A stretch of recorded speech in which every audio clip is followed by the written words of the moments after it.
during the break, D-Man, or before the break, that Andrew Berry has tried to correct mistakes by Dorsey. They're only mistakes because there's a change in regime. If Dorsey stays here, they're not mistakes. Yeah, I'm not going to be. I don't like the automatically claiming that Dorsey was mistake prone. Okay, it's entirely possible that John Dorsey's plan was a sound one and would have worked under a better head coach. Okay? Yeah, who was his guy? Yeah, I mean, no doubt that Dorsey is culpable for the hiring of Kitchens, but I just don't know that you could say, well, because the Browns went 6-10 and because they had so many issues, Dorsey's plan was way off. I think the coach fouled up a lot of the works. All right, I agree with that completely. The only thing I would say is that maybe he might have signed some questionable players along the way.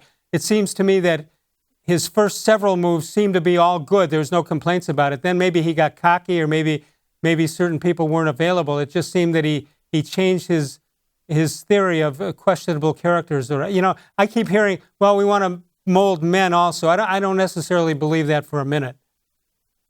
Agreed. And I really think when you look back at Dorsey's tenure with the Browns, history will judge it in part on how the Odell Beckham Jr. trade turns out. And by the Odell Beckham Jr. trade, I mean combining the two trades into one mega trade, Browns and Giants.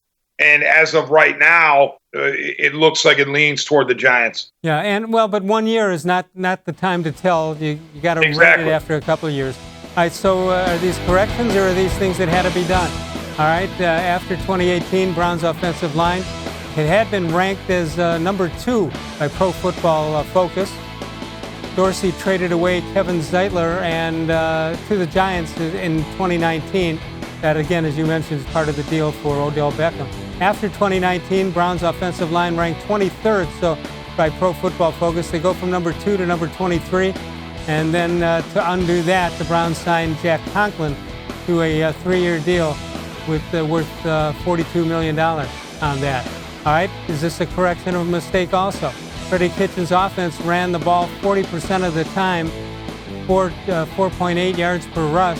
Stefanski's offense ran the ball, 49% of the time. Conklin, 5th in the run blocking grade by amongst tackles by Pro Football Focus. And andy-Janovich is the 2nd best run blocking fullback in the NFL, according to Pro Football Focus again.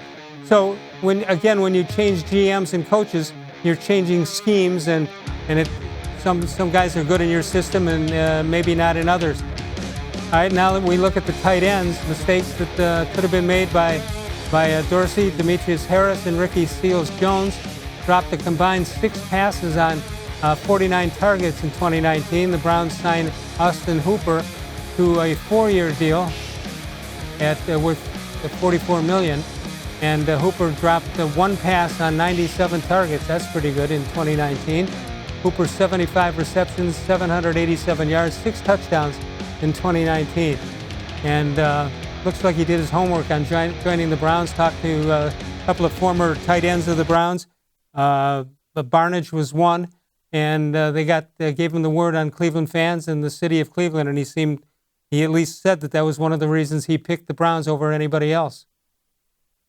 Yeah, I mean, no doubt, a good acquisition in Hooper, and Conklin, Keenum, and some of those guys on defense, or so it seems. Okay, and I'm not trying to sound like a Dorsey apologist here, but you have to wait to see how Stefanski performs as an NFL head coach with these players before you automatically determine that Andrew Berry is fixing John Dorsey mistakes. Right.